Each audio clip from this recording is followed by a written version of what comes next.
Sigatala Radio Savar FM 91.7 MHz an bɛ lasew kɛ ka bɔ Bamako Kabala zone universitaire ale la université Baɲi ale kɛrɛfɛ yɔrɔ dogolen tɛ an baw ani an filɛlibaw an minnu sɔgɔmɛ an ka chaîne YouTube la Savar Media ani an ka bɔlɔlɔsira page Facebook Savar Media ani i ka dɔn k'a fɔ an ka chaîne YouTube fara an ka application bɛɛ lajɛlen kan Play Store fara Zeno sanfɛ www.savarfm Bamako application bɛ minnu fana kun Mali kɔnɔ ani Mali kɔ kan an b'a fɔ aw ye a y'aw bisimila ka jɛmukan man di ale kɛnɛ kan Carrefour musical i n'a fɔ a yɛrɛ cogoya b'a fɔ cogo min na i ka dɔn an bɛ wele bila an ka seko ni dɔnko o walankatabaw ma an ka artiste denmisɛnw fara artiste kɔrɔbaw kan jeli denmisɛnw fara jeli kɔrɔbaw kan an ka cɛntiribɔla denmisɛnw fara a makɔrɔbaw kan ni jɛmukan in bɛ u bɛɛ lajɛlen bisimila Savar Media ale plateau ba in ale sanfɛ o denkɛ a n'aw balimakɛ Seydou Danbele Sidney ale fɛ muso ka avocat le défenseur des femmes bi araba janvier kalo tile 25 san 2023 a bɛ ka dɔn an ka wele bɛnna an ka artiste denmisɛn dɔ ma min ni a tɔgɔ kɛn bɛ ka diɲɛ labɔ bi ka da a yɛrɛ ka cɛsiri n'a ka wulikajɔ a n'a ka ɲininiw kan a ka dɔnkiliw bɔlen don ka cɛri fan bɛɛ lajɛlen fɛ a ka dɔnkiliw bɛ lamɛn fanda naani bɛɛ lajɛlen fɛ dɔnkiliw kɛn bɛ ka fɛci dɔnkiliw yɔrɔ bɛ bezi la nin waati in na ka d'a kan bi i ka dɔn n'ale tɔgɔ fɔra bɛɛ lajɛlen bɛ nisɔndiya denmisɛn fara maakɔrɔ kan ka d'a kan a ka dɔnkili caman bɛ yen ladilikan bɛ sɔrɔ min kɔnɔ an ko Saliya Kulubali an t'a dɔn ni tɔgɔ wɛrɛ bɛ a la nka a yɛrɛ bɛ an bolo kɔrɔ yan ni Alahu Taala ka jɛn an ka ɲininkaliw bɛna se nin bɛɛ lajɛlen ma parce que artistes filɛ nin ye duguna tɔgɔw bɛ u bɛɛ lajɛlen na ni an b'a fɔ sirinaw olu kamaleya tɔgɔw ye nka ni Ala sɔnna ma alɔnba minnu tulo bɛ an kana ani filɛlibaa minnu fana bɛ ka an filɛ nin waati in na an b'a ɲini aw fɛ a ka partager ka cari ka caya ka d'a kan ni jɛmukan in de b'a to Mali bɛ ɲɛnafin bɔ ni jɛmukan in de b'a to minnu fana sigilen don i ka dɔn ni artistes ka di u ye u bɛ bɔ u ka artistes ka taalanw kalama sani kuma ka caya jaw bɛɛ lajɛlen bɛ ka fara ɲɔgɔn kan Savar Media mɔgɔw fɛ o la Saliya Kulubali i bisimila Savar Media ale plateau ba in ale sanfɛ diyara ye anba an bɛ Carrefour musical mɔgɔ bɛɛ lajɛlen fo minnu tulo b'an kana ni minnu bɛ se ka temps sɔrɔ k'an lamɛn n m'a dɔn wagati la u bɛna a lamɛn chaîne YouTube sanfɛ kosɛbɛ voilà n b'a dɔn i yɛrɛ nisɔn ka di an bɛ to ka yɛlɛ dɔɔni ayiwa baasi tɛ alhamdulillah nisɔndiya ye artiste taalan ye Saliya dakuruɲɛ fɔlɔ folikan ka di lamɛnbaajɛkulu bɛɛ lajɛlen ma hali n'a sɔrɔla k'a fɔ i bɛ se ka i kan labila parce que dɔnkili ka nɔgɔn artiste dɔw ma ka tɛmɛ kuma kan o ye tiɲɛ ye donc n bɛ n ka folikan an ka dɔnkili ye mɔgɔ ka na presse ojugu bɛna ni ko wɛrɛ ye maliyɛnnu mɔgɔ kana presse mɔgɔ ka na presse ojugu bɛna ni ko wɛrɛ ye maliyɛnnu mɔgɔ kana presse sotarama min bɔli la ko ale presselen no ja ko ɲuman tɛ Carrefour musical sanfɛ Carrefour musical ni y'a daminɛbali daminɛ ye k'aw kana presse a bɛna dɔɔni dɔɔni ɲininkaliw bɛna poyi fɛn dɔw kan yan plateau ba in ale sanfɛ o la an bɛna nɛgɛjurusira fana labila jɛmukan in kɔnɔ Saliya kanubaw ye ani radio Savar FM ka fara Savar Media a filɛlibaw bɛɛ lajɛlen ye o fana ka se ka don k'u ka folikan bila Saliya Kulubali la ani nisɔndiya min bɛ u yɛrɛw sigilen na n b'a dɔn sani an ka don kuma kɔnɔ an b'a yira i la k'a fɔ n'i bɔra yan i bɛna wele ka taa jamana janw na ka taa yɔrɔ caman na Saliya Kulubali ka d'a kan an kanuba minnu tulo b'an kana artistes ka d'u ye kosɛbɛ nka fɔlɔ u b'a fɛ k'a dɔn Saliya Kulubali yɛrɛ ye jɔn ye ka bɔ joona ani ka bɔ min ok a diyara n ye Sidney ne ye Saliya Kulubali ye Segu Blan awɔ ne bangena Blan kelen min bɛ Kucala sira kan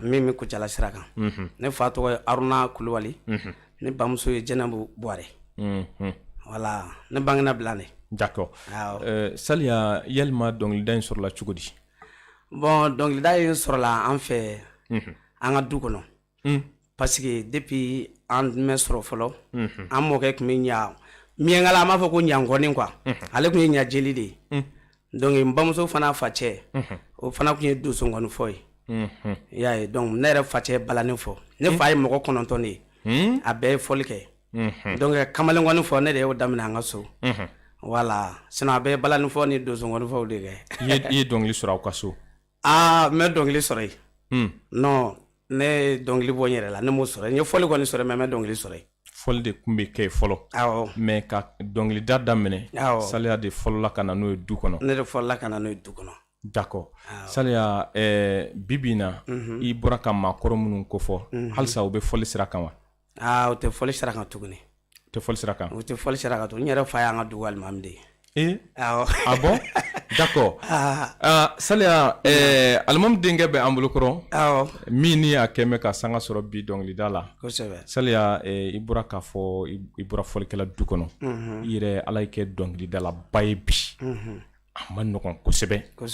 i kɛlen ka faw ka sira bila n'o ye fɔli ye tari i b'a la halisa parce que i ko i bɛ fɛn dɔ fɔ ouais mais kamalen kɔni de fɔ kamalen kɔni kɔrɔ b'a yira i ma sira in bila kosɛbɛ non ma sira in bila mais i kɛlen ka na ni dɔnkilida ye du kɔnɔ i ye gɛlɛya jumɛnw y'o kɔnɔ bon wagati la parce que i b'a dɔn a man di fɔlikɛlanba caman bɛ yen a man di u caman ye u denw ka kɛ fɔlikɛla ye caman dɛsɛlen de ye den bɛ kɛ fɔlikɛla ye komi réseaux sociaux ko nana wariko nana bon caman fana bɛ kɛ a sa sisan ka i denw kala la d'accord sinon fɛn o fɛn ye tɔɔrɔ sɔrɔ fɔli kɔnɔ a man d'a tigilamɔgɔ ye a den ka kɛ fɔlikɛla ye o kun ye ne sɛgɛn kosɛbɛ ka da mun kan fɛn de tɛ sɔrɔ a la tari bon fɛn bɛ sɔrɔ a la i b'a dɔn sigi bɛ n'a cogoya don olu ye fɔli kɛ mɛ ala mɛ duguba kɔnɔ na nali latigɛ olu ma donc burusi kɔnɔ miyankala juguya fin de bɛ yen a bɛ se ka kɛ sababu ye dɔw bɛ bubo dɔw bɛ kɛ bubo ye dɔw bɛ kɛ kulogeren a bɛ se ka kɛ sababu ye dɔw yɛrɛ tɛ den sɔrɔ ni nana fɔli sira kan miyankala Saliya miyanka ye ne ye miyanka ye i bɛ dɔɔni fɔ miyanka na o fɛ ka tunana la sa dɛ d'accord a kana tunana inshallah ka da kan an bɛ n'i bila miyanka dɔnkilida la bi inshallah an ka bamanankan ye an bɛ se o de la kosɛbɛ Saliya an b'a fɛ k'a dɔn yalima i ye kalan jumɛn de kɛ bon ne tun bɛ dugumakalan de la dugumakalan bulonkɔnɔkalan donc y'a dɔn ko fɔli kɛ gɛlɛn kosɛbɛ n facɛ ma ale de minɛ ka taa don bulonkɔnɔkalan na pour que n ka kɛ morikalankɛla ye mais ni n bɔla yen dɔrɔn o ye dɔnkilida daminɛlen o y'a dɔnkilida daminɛlen i ɲinɛ moriya kɔ fɔlɔ n ɲinɛna kɔ mais i b'a fɛ k'a kɛ n tɛ fɛ k'a kɛ tuguni i tɛna moriya in kɛ abada mun na bon man di yɛrɛ ni de o man di ne ye dɔnkilida de bɛ Saliya nin kan Saliya b'a fɛ ka kɛ dɔnkilidala yɛrɛ inshallah voilà i b'a sira kan o la Saliya dɔnkilida daminɛ ni bi cɛ Saliya sera ka album labɛn wa ouais ala ni mɔgɔ ɲɔgɔn sababu n ye album labɛn o mɔgɔ fɔlɔfɔlɔ an bɛ Vision Plus mɔgɔw fo ayiwa Musa Ɲangani ani Jire Daramani Jire awɔ an b'o fo kosɛbɛ parce que comme ye image yɛrɛ daminɛ ka clip kɛ k'a fɔ Saliya ni ne ka ɲi ni ma ɲi Jire de tun bɛ n wele ka n questionner o la i ye nin fɔ dɔnkili kɔnɔ nin bɛ ɲɛ est ce que tɛ nin bɔ a la Jire de tun b'o kɛ d'accord donc n ye album kɛ dura bɛ n bolo album déposé len don fana awɔ album in bɔra san jumɛn album in bɔra 2018 encore titre joli b'a la morceau joli bɛ album in kɔnɔ morceau 8 de bɛ album in kɔnɔ morceau 8 awɔ i sera k'o de labɛn fɔlɔ n sera k'o de labɛn fɔlɔ jamana yɛrɛ fana bɛ min lakodɔn voilà d'accord hakilina jiginna morceau min ka di ye album yɛrɛ kɔnɔ walima album in lakodɔnna ni morceau min ye n b'a fɛ i ka jama hakilila jigin o la ok album in lakodɔnna ni morceau 2 de ye face A daminɛ ani face B daminɛ d'accord donc n bɔla ka dɔnkili fɔlɔ min da mɔgɔ kana pressé o ye morceau fɔlɔ ye awɔ donc filanan ye mɔgɔya voilà d'accord i bɛ se ka a da dɔɔni pour que mɔgɔw k'a dɔn u bɛ i ka dɔnkiliw lamɛn u t'i yɛrɛ ɲɛlan dɔn dɔw bɛ k'an filɛ nin waati na o b'a to olu hakili bɛ jigin k'a fɔ ja an bɛ morceau min lamɛn diɲɛ don o don nin de y'a daba yɛrɛ ye kosɛbɛ mɔgɔya nimini jogo dɔn mɔgɔya fanga ɲɛɲini mɔgɔya nimini jogo dɔn mɔgɔya fanga ɲɛɲini badenmaw filɛ ɲɔgɔn janfa na ka sababu kɛ an ka nafolo ko ye mɔgɔya terimaw filɛ ɲɔgɔn danbali la ka sababu kɛ an ka nafolo ko ye mɔgɔya sigiɲɔgɔnw filɛ kɛlɛ banbali la ka sababu kɛ an ka nafolo ko ye mɔgɔya a bɛɛ k'i sabari album baara ma nɔgɔ vraiment an b'i fo hali mɔgɔ min ye titre in lamɛn i b'a dɔn k'a fɔ baaraw kɛra a kɔnɔ nka Saliya i sera ka album in labɛn cogo di bon mago jɔ la carte dɔ de la n'a m'a fɔ ko droit de terre carte n mago jɔ la n sela dabara de ma n ko mago bɛ droit dabara jumɛn kelen fani dabara dabara kɔrɔba Mamadu Danbɛlɛ d'accord an b'a fo yan awɔ an b'a fo nin kɛnɛ kan n sera a ma n ko n bɛ fɛ ka album labɛn n mago bɛ droit de terre carte la parce que ni droit carte t'i bolo yɔrɔ dɔ bɛ i tɛ se ka don yen i ka artiste yɛrɛ ma confirmer bon dabara in bila ka taa Umaru Konate fɛ yen donc min yɛrɛ b'an ka misigiw kɛ dabara in bila ka taa ko n k'a ɲɛfɔ o ye dɔrɔn k'ale ko ten donc n y'a ɲɛfɔ Umaru ye Umaru fana ye a réseau yira n na i bɛ taa tan a ko ka ca kojugu i y'a ye donc n sera ka album kelen de kɛ ka taa o déposer pour que i ka droit sɔrɔ f'i ka taa ni album ye sinon album ko yɛrɛ tun tɛ n kunkolo la i tun t'a fɛ ka album kɛ non n tun t'a fɛ ka album kɛ mais mun na voilà parce que i b'a dɔn a ko ninnu jatigi baro de ka dɔn ye ka jatigi baro dɔrɔn ka i ka misigi lamɛn bon bɛɛ ni nacogo don misigi la quoi d'accord voilà ok album ko tɔɔrɔ kɛ bon an ka tɔɔrɔ bibi na droit de terre a carte sɔrɔla i tun b'a ka laɲini min kɛ o sabatila o kɔfɛ yalima Saliya sera ka chance sɔrɔ ka titre wɛrɛw labɛn n ye chance sɔrɔ ka titre wɛrɛ labɛn toujours n'an taara ka segin an bɛ jira de fo nin kelen na d'accord kuma bɛɛ an tɛ sɛgɛn ale foli la quoi n yɛrɛ ka technicien i yɛrɛ ka technicien parce que n'i y'a mɛn ne dɔrɔn ale don d'accord bilahi jira in bila ko caman na ala yɛrɛ b'a dɔn projet kɔrɔw bɛ ka nalen d'accord jira b'a kalama an da bɛna se olu ma inshallah Saliya Kulubali i dɔnkilidakan ka di nka i ye fɛn dɔ fɔ kuma daminɛ na i y'a jira k'a fɔ fɔli de bɛ aw ka du kɔnɔ i yɛrɛ taamana o sira fana kan nka i ye fɔli moderniser dɔɔni ka na ni fɔli fɛn wɛrɛ ye aw fɛ yen min tun tɛ fɔ ye n'o ye kamalenkɔni ye n'i ma fili donc kamalenkɔni o dan bɛ an ɲɛkɔrɔ an b'a fɛ k'i deliku lama ka kɔri dɔɔni an filɛlibaw ani an lamɛnbaaw olu bɛ se ka nisɔndiya sɔrɔ a la cogo min na ok problème t'o la Savar Media ale ni Savar FM a lamɛnbaaw n'aw filɛlibaw an bɛ foli di aw bɛɛ lajɛlen ma Carrefour musical ale kɛnɛ kan bi an kɛ mɛ ka bilan belebele an ka artiste denmisɛn dɔ bilan Saliya Kulubali ale de bɛ an bolokɔrɔ a y'aw ka ɲininkaliw pɛrɛn ka bila nɛgɛjuru siraw fɛ walima aw ka nisɔndiyaw pɛrɛn ka bila nɛgɛjuru siraw fɛ sanga kɔnɔ an bɛna o fana labila aw ye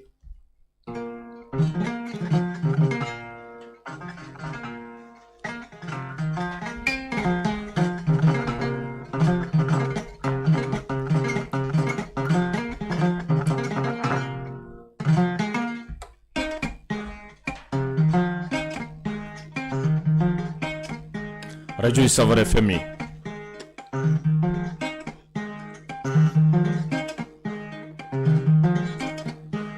Carrefour Media nɛnɛw do bɛɛ ni diya ye wa Carrefour musical kutikɛla sababu kɔ bɛɛ ni diya ye wa voilà ni kamalenkɔni ye d'accord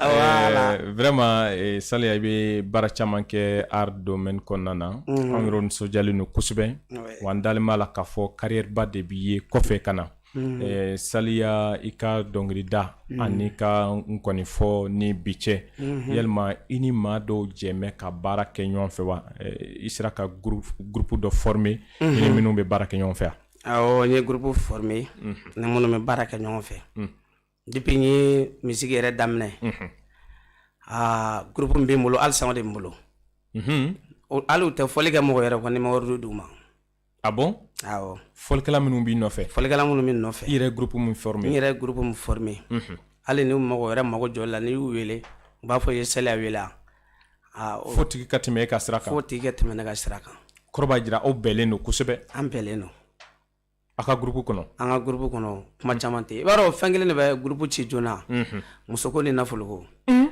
bon an ye burusi kɔnɔdenw de ye i da sera kuma ba ma dɛ awɔ an bɛ n'a ta kosɛbɛ fɔlɔ quoi bon o bɛ se ka kɛ fana an ɲɛ bɛ yɛlɛ ka se o ma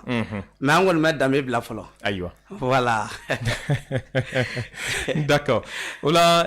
Saliya an bɛna i ka titre min lamɛn a titre a diyara mɔgɔw ye kosɛbɛ a da ni bi cɛ an yɛrɛw balila k'a ye a vie cayala kosɛbɛ o la i ko sutura sutura an bena jɛ ka clipu lamɛn fɔlɔ an filɛlibaw ani an lagɛbaw ka fara an lamɛnbaw fiɲɛ siraw fana kan 91.7 u k'a dɔn k'a fɔ artiste min bɛ an bolo kɔrɔ a yɛrɛ ka talent ye jumɛn ye an bɛ sira di technicien ma an bɛ jɛ k'a lamɛn. Ok, bismillah.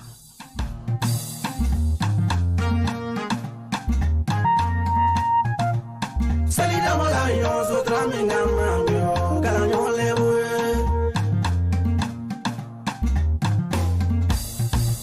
Salida wala yo sotra minga yo galanyo lewe Anga dame talami saliku yo sotra e folo Selfini manase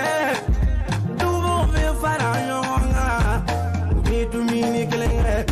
Urubi kuma gangelengo ngapi ni mebana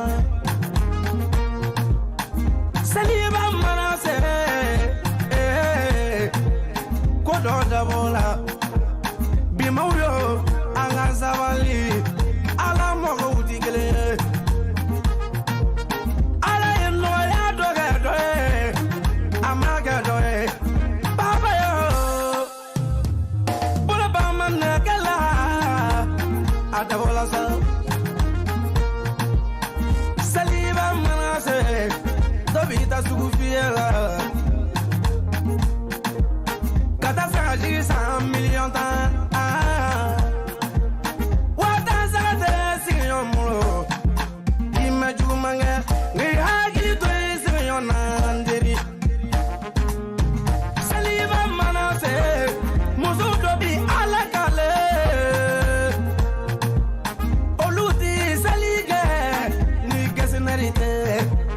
Kani furu ka tonyo sa Saliba manase aya jate mineo Famo ngene fanda nula Umarege ala behina ula Ala de masaye ya wailu ala do Saliba manase fama nyugu bi konda Olubu jo siraba dawla le fiela umeniga mobili fie wa wali mambo to fie imena fie tipo uba fo samba pie be mi ni e fagitiri bo o de do e mammi mene de do e mani fama mi kando menete mai bilate nei fama nu iti sawayo mako sego tikele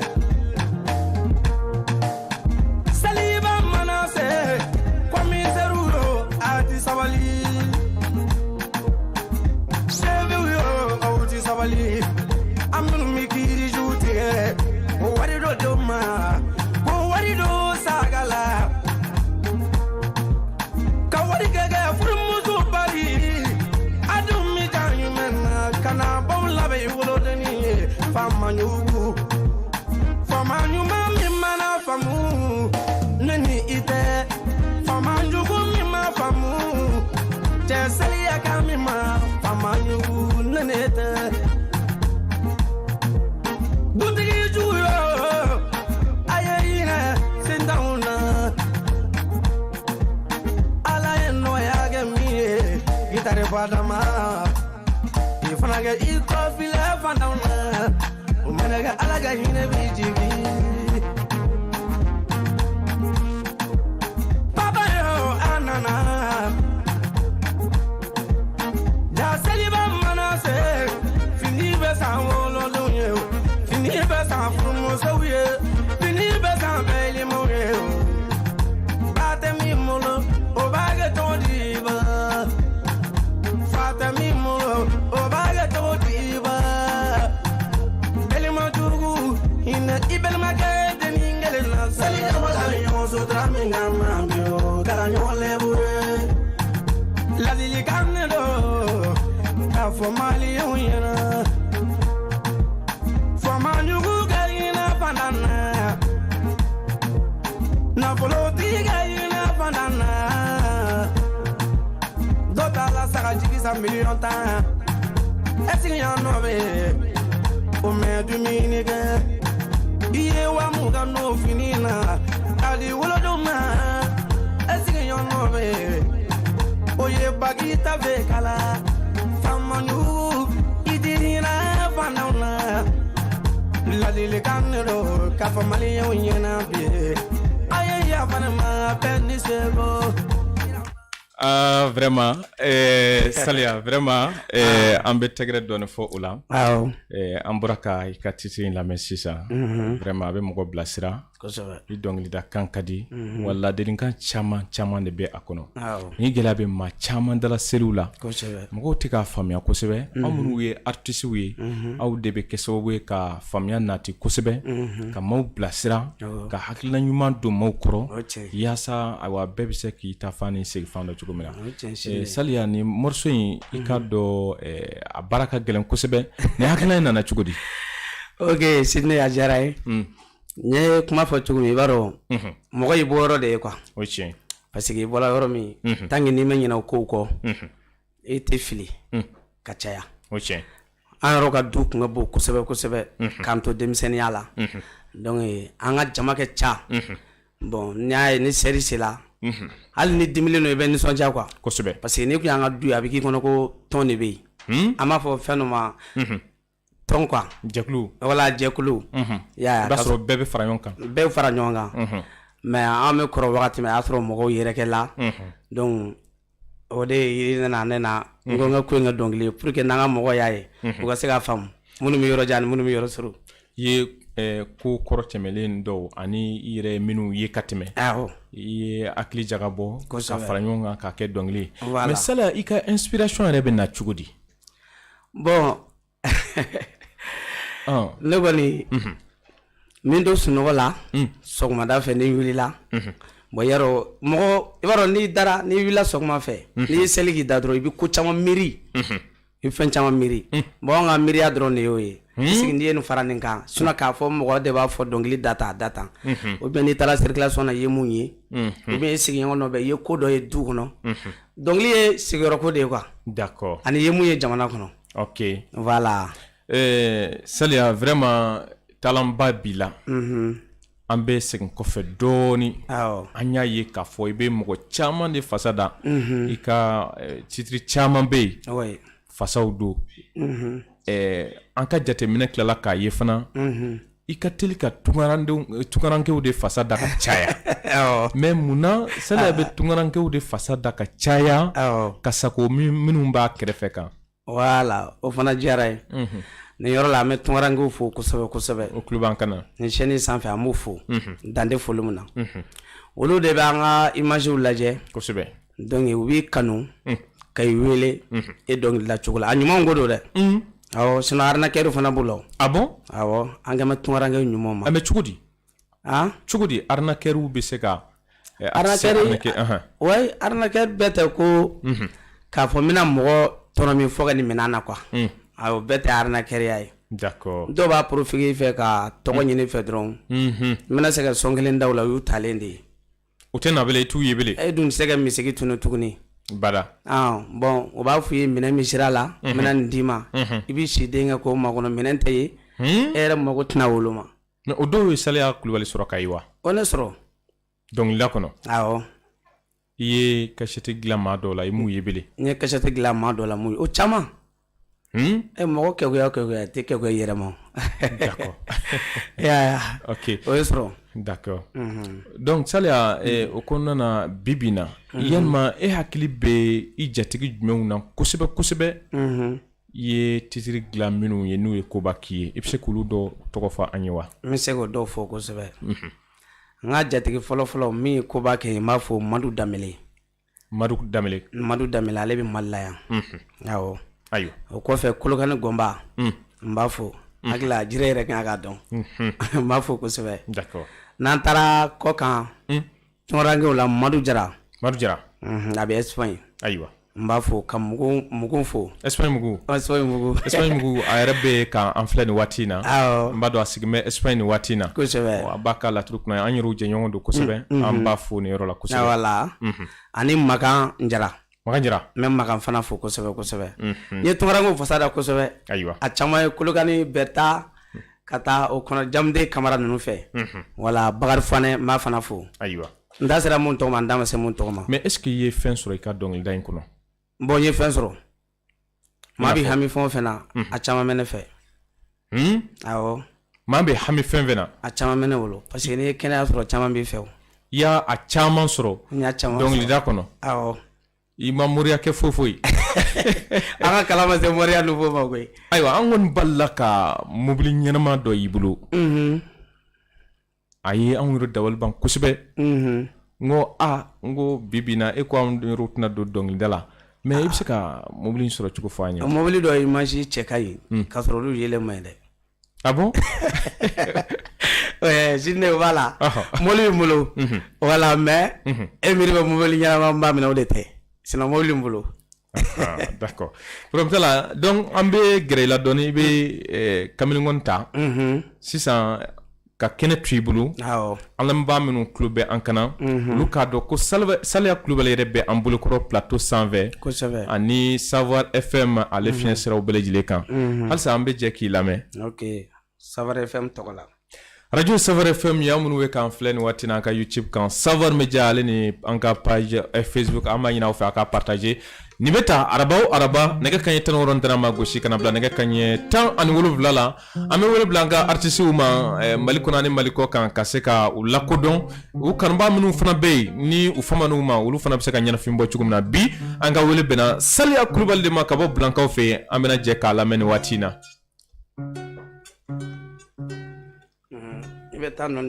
radio Savoir FM ye halisa n bɛ nɛgɛjuru sira an bɛ maaw hakilila jigin a la nka k'aw ladɔnna k'a fɔ a ma labilaba maa minnu bɛna don jɛmukan kɔnɔ u bɛ se ka labɛn 22 a ye crédit ta a ka dɔ fara a ka radio volume kan ka d'a kan kamalenkɔni de bɛ Saliya Kulubali bolo yan a bɛna a lamaga a bɛna a seko n'a dɔnko jira kanubaw la ani fana dɔnkili minnu b'a da a dɔnkiliw bɛɛ lajɛlen ka di Saliya yɛrɛ aw tulo b'a kumakan na cogo min na a dɔnkilida kan ka di ni nin bɛɛ lajɛlen ye donc Saliya Kulubali n'a sɔrɔ labɛnw sabatila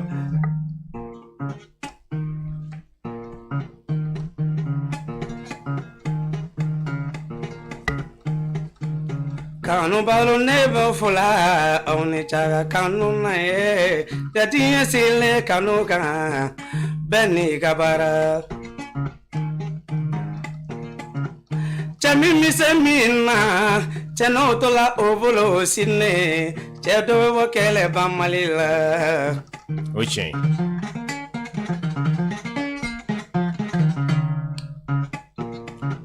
fadenw ka ɲɔgɔn juguya to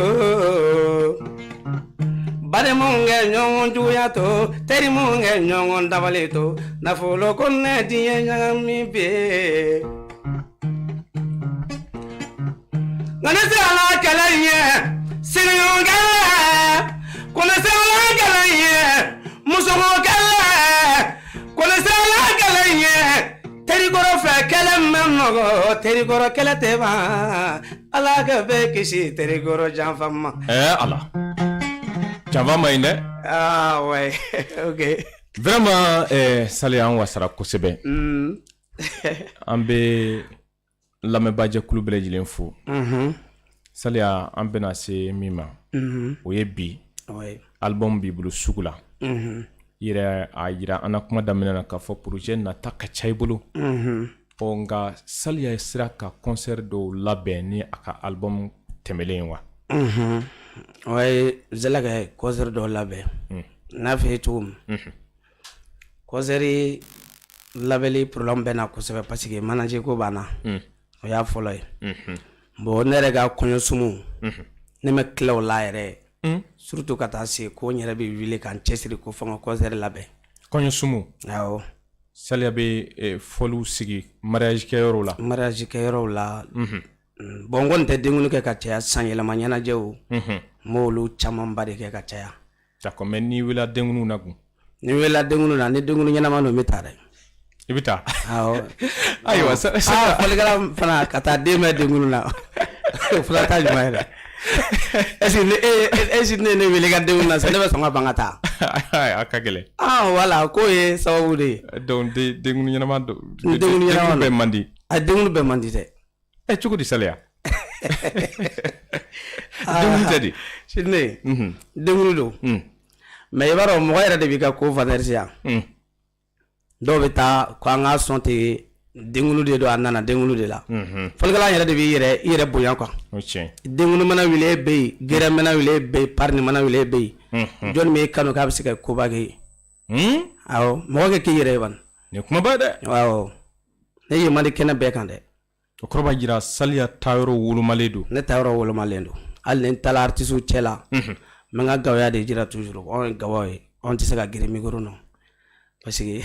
i b'i sigi ouais ma sigi ouais mais e yɛrɛ fɛ danfara jumɛn bɛ kunu dɔnkilida ani bi ta ni ɲɔgɔn cɛ o ɲininkali fana diyara ye Sidney dɔnkili fɔlɔ ni sisan cɛ danfaraba de bɛ yen kosɛbɛ parce que n'i ye fɔlɔ alibamu jateminɛ hali n'i kun dimilen don n'i kun y'a dɔw lamɛn i bɛ lafiya kosɛbɛ walayi bon sigiɲɔgɔn dɔw ni ɲɔgɔn cɛ kɛlɛ bɛ yen album dɔnkili dɔw de tun b'o kɛlɛ ban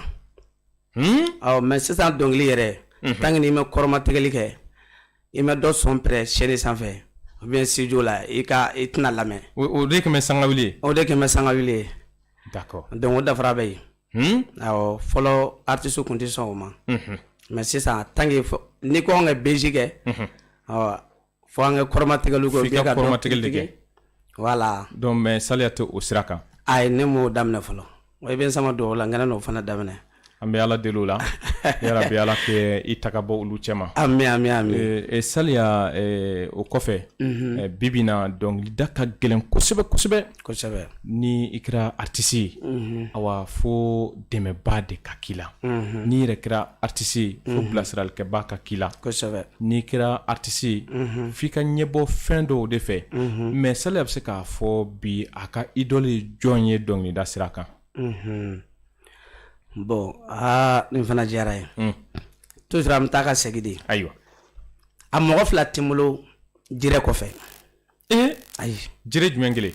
Dramane Jire i yɛrɛ ka technicien an bɛ a perepere latigɛ n kan bɛ artisiw ma dɔnkilidalaw minnu bɛ dɔnkili da minnu ye dɔnkili da ka kɔn i ɲɛ walima minnu y'a daminɛ kɔ Saliya yɛrɛ ka idole ye jɔn ye Saliya b'a fɛ ka dɔnkili da ka kɛ jɔn ou bien Saliya bɛ ka dɔnkili da i n'a fɔ jɔn Saliya bɛ ka jɔn ladege o diyara ye Sidney mɔgɔ ladegera n'i ma se ka i bɛ ɲinɛ o tiɲɛ ne tɛ fɛ ka maa si ladege ne bɛ fɛ mɔgɔ kɛnɛ ladege de d'accord wa ladegebaw yɔrɔ bɛnna koyi jire b'u dɔn o ye clipw kɛ Saliya genre kɛ ca kojugu Saliya junior bɛ yen Sabara junior bɛ yen Saliya junior bɛ yen ne tɛ fɛ ka maa si ladege ne bɛ fɛ ka kɛ n yɛrɛ ye Saliya yɛrɛ wulila n'a a yɛrɛbakun de ye fɔlɔ ni wulila ni yɛrɛbakun ye Bamakɔ yan maa fɔlɔ min ye nuyuru minɛ o ye Mamuru Kamara Soɲinɛ de ye Soɲinɛ de ye sigiɲɔgɔn tɔɔrɔ donc n ye kamalenkɔni fɔ ale kɔfɛ ka Sanama k'a nɔfɛ ale ye Bamakɔ sira yira n na a taa ni kɔɲɔyɔrɔw la donc fo ka n'a kɛ n yɛrɛ bɛ se ka dɔ kɛ n yɛrɛ ye d'accord o de kɔfɛ ni wara ye ɲɔgɔn ye donc wara ka sɔrɔ kɛ tile de a ka da tɔ yɛlɛ Dabara kɔrɔba wara le lion an y'a ye i y'a fasa da waati dɔ la a ka ca awɔ mais sababuya jumɛnw nana ni o ye wala i b'a dɔn min bɛ min ɲɛ o dɔlen don min ye n'i y'o k'i fa de ye dɔrɔn i tɔ bɛ tunu de awɔ wara dɔ senna sabara yeli dɔw ma o ye hɛrɛ de ye d'accord donc ne yɛrɛ y'a fasa da a ye min kɛ n tɛ se k'a fɔ chaîne sanfɛ Dabara kɔrɔba a y'i dɛmɛ ko caman na Sata Ciro den parce que n'i ko Dabara kɔrɔba dɔw fana bɛ k'u yɛrɛ kɛ Dabara ye ka sɔrɔ olu tɛ dɛ Sata Ciro den ni Yakuba Jan den ko don Fani Dabara voilà an y'a ye a ka fɛn o fɛn bɛ kɛ e Saliya Kulubali b'a kɛrɛfɛ gindo jumɛn yɛrɛ de bɛ aw ni ɲɔgɔn cɛ bon gindo min b'an ni ɲɔgɔn cɛ kanu gindo kanu de b'aw ni ɲɔgɔn cɛ kanu dɔrɔn de b'an ni ɲɔgɔn cɛ n'o tɛ a tɛ fɛn d'i ma non a bɛ fɛn di yan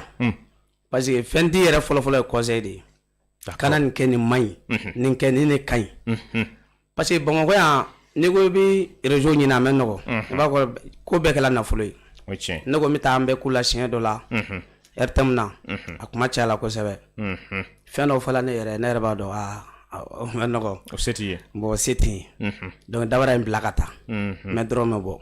n wulila fana ko n bɛ top ko ɲɛɲini n ma se k'o fana ɲɛ sɔrɔ ayiwa Dabara in bila ka taa top la yarɔ o kɔrɔba yɛrɛ a ye ko caman k'i ye a ye ko caman kɛ ye an b'a fo nin yɔrɔ la vraiment an yɛrɛ balma sɛbɛ don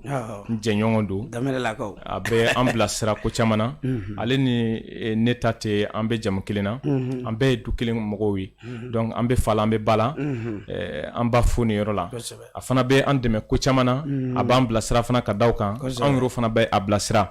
artisiya bɛ ten artisi yɛrɛ fana ni animateur ni ɲɔgɔn cɛ bɛ ten saliya an bɛna se ka titiri filanan min ma diɲɛ bɛɛ girin bɛ o kan bi o labɛnnen don fan 14 bɛɛ lajɛlen fɛ Bamakɔ yan n'i b'a fɛ ka sɔn i ka npogotigiya ye f'i k'o morceau in de gɛrɛ i yɛrɛ la ka to k'o lamɛn i ka jarabi morceau an bɛ sira di technicien ma u k'an bila sira dɔɔni na o lamɛnnen kɔfɛ an bɛ sɔrɔ ka nɛgɛjurusira labila an baw ye nka halisa an ma tila i laban dɛ i bɛ labɛnw sabati sala bɛ se kamalen kɔni na a bɛna juru duman fɔ an kanubaw ni an filɛlibaw ye a bɛna juru duman fɔ Savoir Media a filɛlibaa bɛɛ lajɛlen inshallah waati nataw kɔnɔna na.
Vraiment,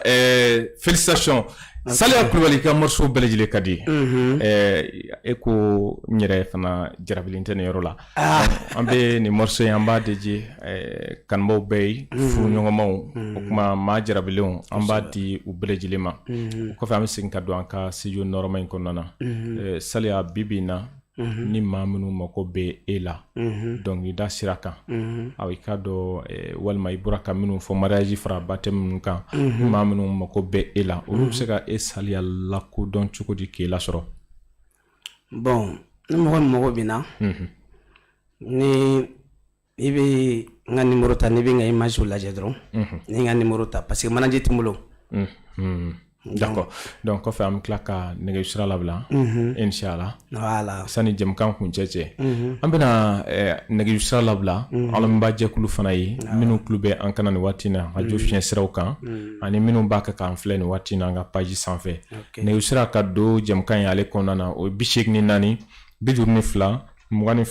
22 22 84 52 22 22 radio Savar FM ye kumaso kɔnɔ sebudamini Sidney bi an ka plateau kan an kɛmɛ ka artiste denmisɛn min bisimila o de ye Saliya Kulubali ka bɔ Blankaw fɛ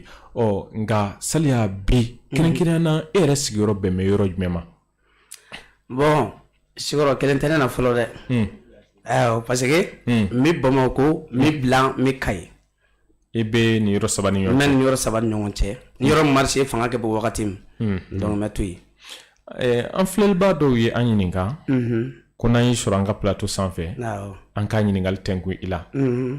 yalima k'a fɔ Saliya Kulubali ye furu kɛ wa awɔ n ye furu kɛ awɔ muso joli b'i bolo bon fila bɛ n bolo fɔlɔ sani n ka fila wɛrɛ sɔrɔ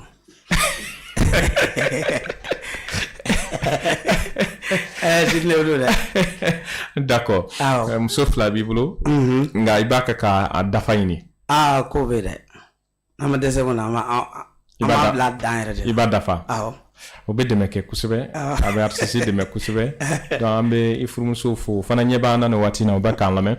nɛgɛjurusira 84 52 22 84 52 22 22 radio Savar FM ye aw b'a fɛ ka don jɛmukan ye ale kɔnɔ ka foli bila Saliya Kulubali la walima ka ɲininkali dɔ kɛ a la a bɛ se ka wele kɛ nɛgɛjurusira in kan 84 52 22 84 52 22 22 Saliya an bɛna sira d'i ma ni i ka nkɔni duman ye Savar Media ani Savar FM k'u ɲɛnafin bɔ don nataw la hali ni Saliya tɛ an kɛrɛfɛ an k'an sigi an ka radio kɛrɛfɛ ka to ka a lamɛn k'a fɔ artiste denmisɛn min tɛmɛna yan jɔn ko ala dɔnkilida kan ka di kosɛbɛ wa bibi na n dalen b'a la k'a fɔ ni plateau in kɔfɛ i yɛrɛ ko mobili in ko ayiwa a tɛ cogoba la mobili bɛna sɔrɔ an bɛ kanubaw wele inshallah dɔ bɛ sira kan ko tigi lagɛ 84 52 22 22 allo waaleykum salam sumo bɛ di tɔgɔ kan wele ka bɔ min i tɔgɔ kan wele ka bɔ min Ibrahim Traoré i bɛ kan wele ka bɔ min yɔrɔ jɔn Bozola d'accord an tulo b'i la Ibrahim a ka foli ka di i ye mun b'i fɛ ka inshallah mun b'i fɛ ka fɔ a ye halisa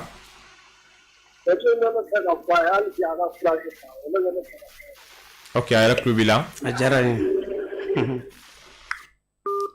merci bien an bɛ Bozola Ibrahim Traoré an b'a fɔ nin waati na ka Bozola ka bɛɛ lajɛlen fɔ a tɔgɔ la radio Savar FM ye nɛgɛjurusira 84 52 22 22 84 52 22 radio Savar FM jɛmukan Carrefour musical araba nɛgɛ kanɲɛ 16 dana ma gosi kana bila nɛgɛ kanɲɛ 17 la an bɛ an ka artiste bisimila dɔ bɛ sira kan allo oui ça va somɔgɔw bɛ di ça va alhamdulillah tɔgɔ kan wele ka bɔ min balimakɛ radio Savar FM do wa kosɛbɛ ali tomota ka bɔ Kabala jɔnni awɔ i tɔgɔ di ali tomota ka bɔ Kabala ali tomota Kabala an tulo b'i la ali i b'a fɛ ka kuma Saliya fɛ ne Saliya fo kosɛbɛ o diyara n ye ni aw yɛrɛ fo n b'aw bɛɛ lajɛlen fo aw ka cɛsiri la a diyara an bɛɛ lajɛlen ye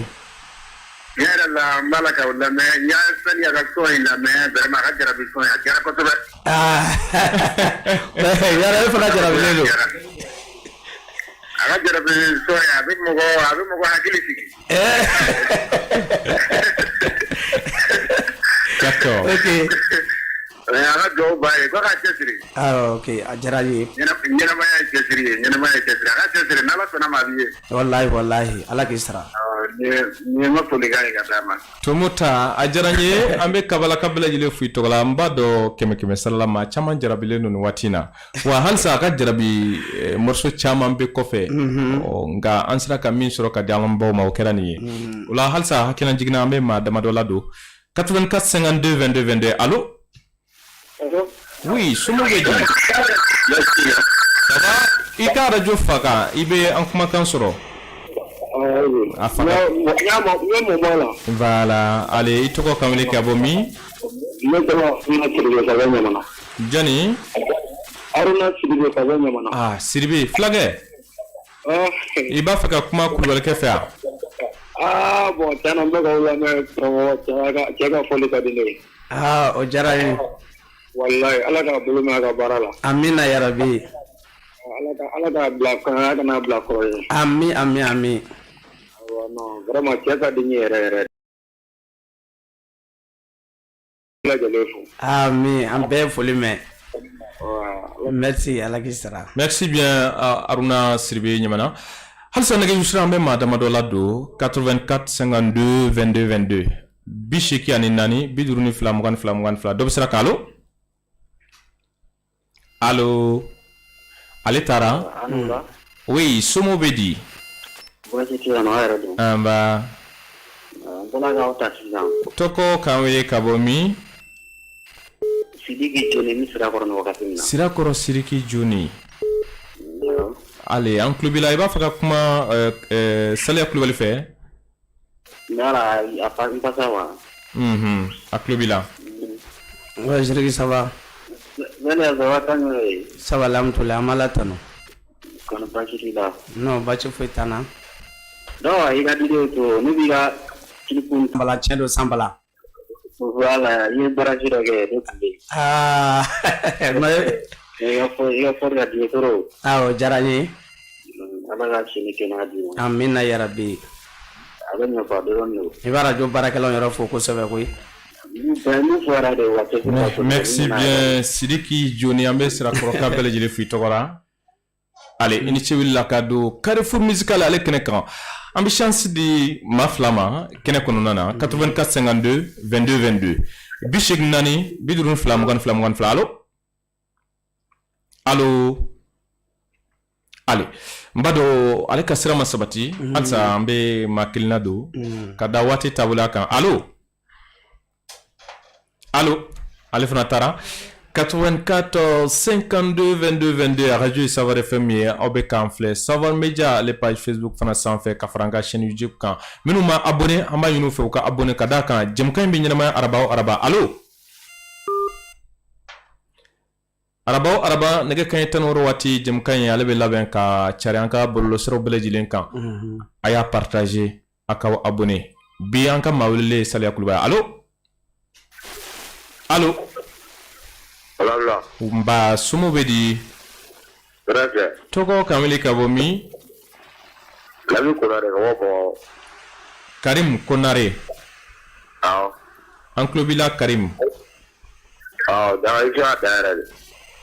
a diyara n ye i b'a fɛ ka kuma Saliya fɛ ami amina yarabi ala k'o dugawu minɛ Karim merci a diyara n ye kosɛbɛ Saliya an bɛ nɛgɛjuru susura yan nka nɛgɛjuru ninnu bɛɛ lajɛlen tɛmɛlen kɔfɛ e yɛrɛ mun jateminɛ bon ne kɔni sewala kosɛbɛ sewa fɔlɔfɔlɔ ye baarakɛyɔrɔ yɛrɛ yeli ye n y'a ye bɛnɲɔgɔnma minnu ni ɲɔgɔn cɛ ne sewa kosɛbɛ mais i ye mun jateminɛ nɛgɛjuru siraw fɛ bon n y'a sɔrɔ tiɲɛna kanubagaw bɛ yen anw ka analyse ye min d'a ma o de k'a fɔ Saliya kanulen don cɛlakaw fan fɛ kosɛbɛ ka tɛmɛ musolakaw kan parce que ne bɛ cɛ dɔnkili de da d'accord o tuma i bi profiter muso fasa ɲɛnama dɔ k'u labɛn kɔni na ka fara Savoir FM ani Savoir Media ale filɛlibaw yaasa an balakaw minnu bɛna jɛmukan in lamɛn kɔfɛ u fana bɛ se ka nisɔndiya sɔrɔ jɛmukan ale kɔnɔ cogo min na an bɛ welebaw bɛɛ lajɛlen fo inshallah sani jɛmukan ka kun cɛ an bɛna Sala yɛrɛ ka nɛgɛjurusira labila ni jɛmukan in ale kɔnɔna na ne ka nɛgɛjurusira 79 01 68 57 ok an bɛ sira d'i ma i ka an baw ɲɛnafin bɔ inshallah lamɛnbaw tulo b'an kana n b'a dɔn maa caman sigilen don sisan u ka radio pile kun bannen don u taara pile kura san caman fana ka forfait kun banna u taara forfait ta ni waati in na u b'a kɛ k'an filɛ u b'a kɛ k'an lamɛn fana musolakaw ta fan fɛ ou bien an balakaw i b'olu ɲɛnafin bɔ ni dɔnkili duman ye ka nkɔni lamaga kosɛbɛ ayiwa i yɛrɛ b'a cogo dɔn n'a sɔrɔ i bɛna jarabi fɔli de d'u ma sabu an balakaw olu jarabi man go n'a sɔrɔ i b'o ɲɛnafin bɔ ni fɛn min yɛrɛ ye i k'i dɔnko laban ka plateau ba in jarabi dɔnkiliw bɛ n bolo mɛ jarabi dɔnkili dali bɛ nɔgɔ ma kosɛbɛ kosɛbɛ ayiwa wala sigiɲɔgɔnw olu de ka nɔgɔ ma kosɛbɛ nka dɔnkili dɔ bɛ ka nale ko sigiɲɔgɔn donc n bɛ se k'o de da wala basi t'a la o kuma sira b'i bolo sigiɲɔgɔn sɔn fɛ da la teliya sigi mana mɛn sɔntigi bɛ dɔn ko sigiɲɔgɔn sɔn fɛ da la teliya sigi mana mɛn sɔntigi bɛ dɔn sɔngɔlɔ bɛ la sɔngɔlɔ bɛ ne na munna e bɛ ne ta fɔ wa jogo dɔ bɛ la jogo dɔ bɛ ne na munna e bɛ ne ta fɔ Facebook kun ye baara ye fɔlɔ bi o kɛla nafigi bugu ye bi o ye seliya kɔmɔrɔba WhatsApp kun ye baara yɔrɔ ye fɔlɔ o kɛla sunkuru tɛgɛ sabu ye o ye seliya tamalenba TikTok kun ye baara yɔrɔ ye fɔlɔ o kɛla ɲɔgɔn buruja yɔrɔ ye bi maliyɛndenw an ka jate minɛ Américains ye réseaux sociaux dilan u y'a dabɔ baara yɔrɔ kama maliyɛnw y'o kɛ ɲɔgɔn buruja yɔrɔ ye ala y'o ala ni ce radio Savoir FM ye an ka tuma dafara ka jɛmukan kuncɛ i ka folikan bila an baw la o kɔfɛ i bɛ sɔrɔ ka bɔ ni dɔnkili duman ye ka jɛmukan in datugu inshallah ok an bɛ an lamɛnbaa bɛɛ lajɛlen fo minnu tulo b'an na ani minnu bɛ se ka temps sɔrɔ k'an lamɛn kɛrɛnkɛrɛnnenya la Sydney an bɛ fo a diyara n ye an bɛ fo kosɛbɛ i ni baarakɛɲɔgɔnw a ka bila kɔrɔ ye a kana bila bana ye yarabi kana bila dɛsɛ ye parce que se foyi tɛ artiste ye a kanubagaw kɔ kosɛbɛ wa fa o fa bɛ wolo la kunkolo don n'i y'i ka sɔn da mɔgɔ de bɛ ɲɛ ma k'a partager kosɛbɛ mɔgɔ de bɛ ɲɛ ma k'a clip kɛ ɲɔrɔ la n bɛ Daramani Jire fo toujours ayiwa n tɛ se ka foli la hakilina jiginna i bɛ se ka segin nɛgɛjurusira kan maa minnu mago b'i la nɛgɛjurusira 79 01 68 57 n'i y'o kɔngɔ ne bɛ ɲɔgɔn sɔrɔ saliya maa minnu mago bɛ a la mariage b'aw bolo walima a b'a fɛ ka taa a bila awa i ka dɔn a ka ɲɛnajɛw la a bɛ se ka wele 79 01 68 57 79 01 68 57 an ka tuma dafara kosɛbɛ awa saliya ale bɛna an sɛnsɛn ka bɔ Carrefour musical la ale jɛmukan bɛ danniyɔrɔ la bi ni tɔɲɔkulo gɛrɛsɛgɛ k'aw bɛɛ lajɛlen fo k'aw waleɲuman dɔn an filɛlibaw an ka page Facebook fara an ka chaîne YouTube kan an lamɛnbaw an ka fiɲɛ siraw kan 91.7 Mali kɔnɔ ani Mali kɔ kan k'aw bɛɛ lajɛlen fo jɔkun wɛrɛ an bɛna wele bila artiste wɛrɛ ma inshallah an bɛna a kɛ kibaruya kuraw ye k'a lase an ka fiɲɛ siraw bɛɛ lajɛlen kan jɛmukan bɛ labɛn k'a lase aw ma aw denkɛ ani aw balimakɛ Seydou Danbɛlɛ Sidney fɛ ayiwa sira b'i bolo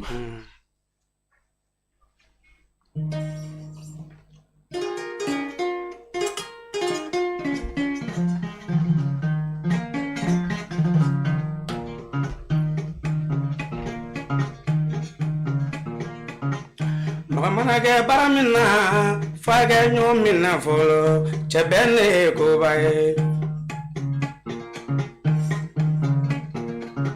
mɔgɔ mana kɛ bara min na n'an bɛ ɲɔgɔn minɛ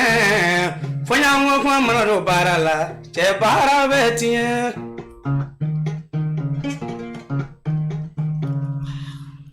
Félicitations aw kan bɛ jɔkun wɛrɛ ni tɔn kulo gɛrɛsɛgɛ bi Carrefour musical ale kɛnɛ kan nɛgɛw kɛrɛfɛ Kalu Mangasuba ka jaw bɛɛ lajɛlen fara ɲɔgɔn kan Daramani Jire a n'a ka équipe wasalim aw kan bɛ jɔkun wɛrɛ merci bien.